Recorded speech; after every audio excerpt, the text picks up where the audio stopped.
రామస్వామి గారు అంటే మన పక్క రాష్ట్రం తమిళనాడులో జన్మించారు. ఆయన యువకుడుగా ఉన్నప్పుడు తమిళనాడులో ఎస్సీ ఎస్టీ బీసీలు వాళ్ళు మధ్యాహ్నం దాకా చదువుకుని తర్వాత కుల వృత్తులు చేసుకోవాలని అప్పుడు మనువాదులు అక్కడ ప్రకటించారు.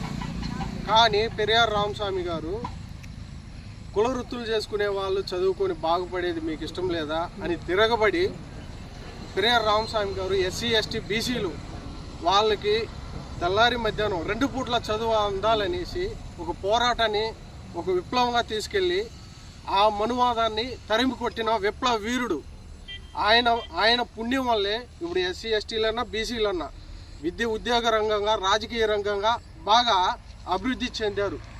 బీసీలో జాతీయ నాయకులు ఎవరంటే జ్యోతిరావు పూలే, మన పెరియార్ రామస్వామి గారు, సావిత్రిబాయి పూలే, తర్వాత వాళ్ళ వారసులుగా అంబేద్కర్ గారు.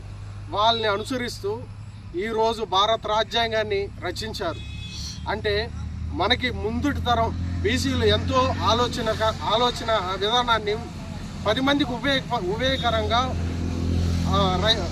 ఒక విప్లవ రూపంగా తీసుకెళ్లారు. కానీ నేటి బీసీలు కులాలు వారీగా విడిపోయి మనకెందుకు వచ్చిన కర్మ ఇది అనేసి వాళ్ళు ఏకం కాకుండా కుల ఏబిసిడిగా వర్గీకరించుకొని ఏకం కాలేక వాళ్ళకు వచ్చే రాజ్యాంగ హక్కులను కూడా వాళ్ళు పొందలేకపోతున్నారు. అంటే బీసీలు ఏకం కావాలని 136 కులాలు ఉపకులాలని ఏకం చేసి వాళ్ళు ఏబిసిడి అనేసి 20-30 కులాలుగా విడిపోయి వాళ్ళ స్వార్థాన్ని చూసుకుంటున్నారు. ఈరోజు రాజకీయంగా విద్య ఉద్యోగపరంగా ఎక్కువగా రాజ్యాధికారం పొందాల్సిన వాళ్ళు బీసీలు, తర్వాత ఎస్సీలు, తర్వాత ఎస్టీలు, తర్వాత అగ్రవర్ణాలు అనబడ్డ వాళ్ళు. కానీ ఇప్పటికీ అది నీరు గారిపోతోంది. ఇక్కడైనా మేల్కోండి బీసీలారా, ఎస్సీ ఎస్టీ యువకులారా, మీ రాజ్యాధికారాన్ని మీరు పొందండి, ఏకం కండి.